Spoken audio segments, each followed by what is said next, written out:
Welcome to Devasena అభిరుచులు. ఈరోజు మనం ఆలు కుర్మా చేసుకుంటున్నామండి. ఆలు కుర్మా చాలా టేస్టీగా ఉంటుందండి. బగారాలోకి కానీ, రోటీలోకి కానీ, పూరీలోకి కానీ, దేంట్లోకైనా ఎక్సలెంట్గా ఉంటుందండి. మన ఫంక్షన్లప్పుడు, పెళ్ళిళ్ళప్పుడు కంపల్సరీ ఆలు కుర్మా పెడతారు. ఆంధ్రాలో అయితే చాలా ఫేమస్ అండి ఆలు కుర్మా, చాలా బాగుంటుంది. ఇప్పుడు దీన్ని ఎలా చేయాలో చూద్దామండి. మనం ముందుగా దీనికి ధనియాలు, దాల్చిన చెక్క, లవంగాలు, ఎలాచి, కొబ్బరి, పచ్చి కొబ్బరి అయినా పర్వాలేదు, ఎండు కొబ్బరి అయినా పర్వాలేదు, ఏ కొబ్బరి అయినా పర్వాలేదు. పచ్చి కొబ్బరి కూడా మంచి టేస్ట్ని ఇస్తుందండి, బాగుంటుంది. అది లేకపోతే ఎండు కొబ్బరి. ఈ కొబ్బరి, దాల్చిన చెక్క, లవంగా, ఎలాచి అన్నీ కూడా మనం మిక్సీలో వేసేసుకుందామండి. ఈ విధంగా వేసేసి ధనియాలు కూడా వేసేద్దాము. చూడండి, వేసేసి మిక్సీ పట్టుకోవాలి. కొంచెం కొంచెం వాటర్ వేసుకుంటే మెత్తటి గంధంలాగా పేస్ట్ లాగా పట్టుకోండి. ఇప్పుడు ఆలుగడ్డ స్టవ్ మీద వేసేసాము. స్టవ్ మీద ఆలుగడ్డలు ఉడుకుతున్నాయి కదండి. ఈ ఆలుగడ్డలు ఉడికే లోపల మనం కూరగాయలు కట్ చేసుకుందామండి. టమాటాలు, ఆనియన్, పచ్చిమిర్చి, కరివేపాకు, పచ్చి బఠానీ అండి. ఇది పచ్చి బఠానీలు కాబట్టి నేను ఉడకబెట్టుకోలేదు. మామూలు బఠానీ అయితే ఉడకబెట్టుకోవాలండి. పచ్చి బఠానీ ఉడకబెట్టాల్సిన అవసరం లేదు, డైరెక్ట్ మన స్టవ్ మీద ఉడికిపోతుంది. ఇది పూర్లని కర్రీలో ఉడికిపోద్దండి. సరే, కూరగాయ అన్ని కట్ చేసి రెడీగా పెట్టుకుంటే స్టవ్ వెలిగించి స్టవ్ మీద మనం కడాయి పెట్టుకున్నామని, కడాయిలో కొంచెం ఆయిల్ వేసుకొని ఆయిల్లో ఆవాలు, జీలకర్ర వేసేసి ఎండుమిరపకాయలు, నిలువుగా కట్ చేసిన ఎండుమిరపకాయలు వేసుకోండి. అలాగే సన్నగా కట్ చేసిన ఆనియన్, ఈ రెండు మంచిగా వేగాలండి.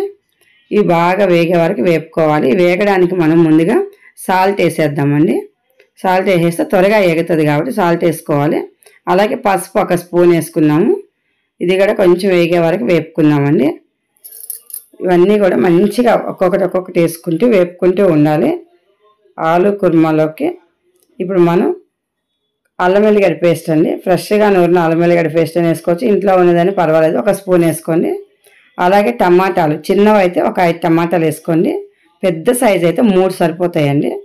ఎక్కువ పులుపు ఉంటాయి కాబట్టి టమాటా వస్తుంది. మనం పెరుగు వేసుకుంటాం. ఇందులో కొంచెం కరివేపాకు వేసేసి ఈ టమాటా కొంచెం మెత్తబడే వరకు వేపుకోవాలండి. చూడండి, ఆయిల్ పైకి వస్తుంది కదా. ఇప్పుడు మనం మిక్సీలో పట్టుకున్న మసాలా మొత్తం వేసేసి ఇది పచ్చి వాసన పోయే వరకు వేపుకోవాలండి. మంచిగా పచ్చి వాసన పోయే వరకు ఓపిక్గా నిదానంగా వేపుకోండి.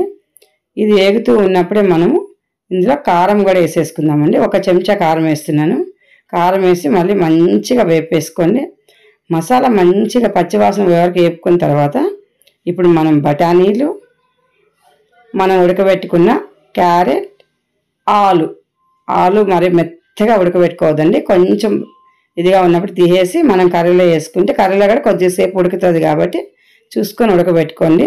మరి మెత్తగా ఉడకబెట్టేసారంటే కర్రీలో అంతా ఇదైపోతుందండి. అలా కాకుండా నీట్గా ఉండాలంటే కొంచెం ఉడుకున్నా ఉన్నట్టు తీసేసి ఇప్పుడు కర్రీలో కూడా ఉడుకుతూ నీట్గా ఉంటుంది. మనం తగినన్ని వాటర్ పోసుకోవాలండి. ఇప్పుడు ఇవన్నీ వేసి కలిపి వేసాం కదా, తగినన్ని వాటర్ పోసుకొని నీట్గా ఎన్ని కావాలని పోసుకొని మంచిగా ఉడికించుకోవాలండి. కనీసం ఒక 10 నిమిషాల సేపు ఉడికేటట్టు చూసుకొని మూత పెట్టి ఉడికించుకుందామండి. కర్రీ మంచిగా ఉడుకుతుంది కదా, ఒకసారి కలుపుకొని మళ్ళీ ఒకసారి ఉడికించుకుందాము. చూడండి, ఈ కర్రీ చాలా టేస్టీగా ఉంటుందండి. పిల్లలకు కానీ పెద్దవాళ్ళకి కానీ అసలు చేస్తుంటేనే మసాలా వాసన సూపర్గా వస్తుందండి. ఇది కర్రీ అంతా కంప్లీట్ అయిపోయింది. స్టవ్ ఆఫ్ చేసేసి చిన్న కప్పుతో పెరుగు తీసుకున్నామండి. స్టవ్ ఆఫ్ చేసాకే మనం పెరుగు వేసుకోవాలి. స్టవ్ వెలిగించినప్పుడు వేస్తే పెరుగు అనేది ఇరిగిపోయినట్టు అవుతుందండి. అలా కాకుండా స్టవ్ ఆఫ్ చేసి పెరుగు వేసుకున్నామంటే వేడి మీద మంచిగా ఉంటుంది. ఈ పెరుగు అంతా కూడా కర్రీలో కలిసే అంతవరకు నీట్గా కలుపుకోవాలండి. చూడండి, మంచిగా కలిసిపోయింది. చూడడానికి ఎంత బాగుందో చూడండి. మంచి కలర్ఫుల్గా బఠానీ, ఆలు, క్యారెట్ అన్నీ వేసుకున్నాం కాబట్టి ఎక్సలెంట్గా ఉంటుందండి కుర్మా మాత్రం. ఆంధ్ర పెళ్ళిళ్ళలో మాత్రం ఈ ఆలు కుర్మా చాలా ఫేమస్ అండి. అక్కడ మీరు కూడా చేసుకొని దీన్ని చూసి ఎలా ఉందో చెప్పండి. Thank you for watching.